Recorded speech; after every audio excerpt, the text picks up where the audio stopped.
Mr. President, this afternoon, we're going to move on the nomination of Jay Clayton to be a Director of National Intelligence. Amid a heightened threat environment, having a proven leader in this role is especially important, and Jay Clayton fits this mold.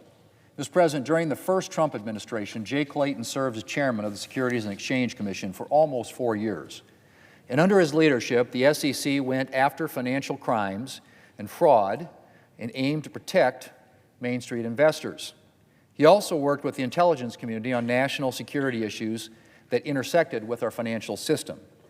That included efforts to address Chinese influence and exploitation of our markets. And of course, he worked to maintain economic stability after the onset of the pandemic as well. So, Mr. President, with that record, it's no wonder that President Trump wanted Jay Clayton to serve in his second administration, this time as U.S. Attorney for the Southern District of New York, an important law enforcement post. And for the past year and a half in that role, Mr. Clayton has been busy.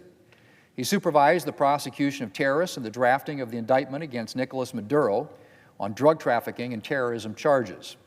And now President Trump has nominated him for a cabinet post leading our nation's intelligence community. Mr. President, Jay Clayton's record inspires confidence in the type of DNI that he will be. And Democrats have previously recognized his abilities. He's earned bipartisan support in the past.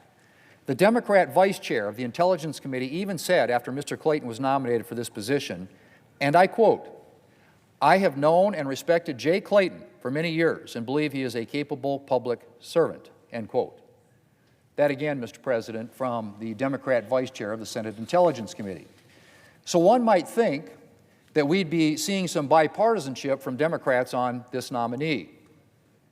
The Democrats are playing the same partisan games with this qualified nominee as they have for so many of President Trump's picks. And, Mr. President, it's a funny thing because Democrats have made no secret of their disdain for current acting Director of Intelligence, National Intelligence, I should say. In fact, Democrats were so worked up over the President's temporary choice for this position, they allowed our nation's most important counterterrorism tool to go dark for the first time ever. That's right. Now Democrats have the opportunity to replace that acting official, but they're in no apparent rush to confirm a permanent Director of National Intelligence. They've opposed his nomination in committee.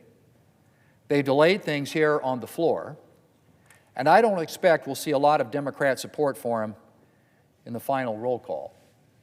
It doesn't matter how qualified the nominee, Mr. President, or even that Democrats supposedly want to see the current acting director replaced. For our colleagues across the aisle, everything takes a back seat to their political games. Well, I've run out of words, Mr. President. It's shameful. Mr. President, we're going to move forward with the Clayton nomination this week. We will have a permanent Director of National Intelligence in place shortly.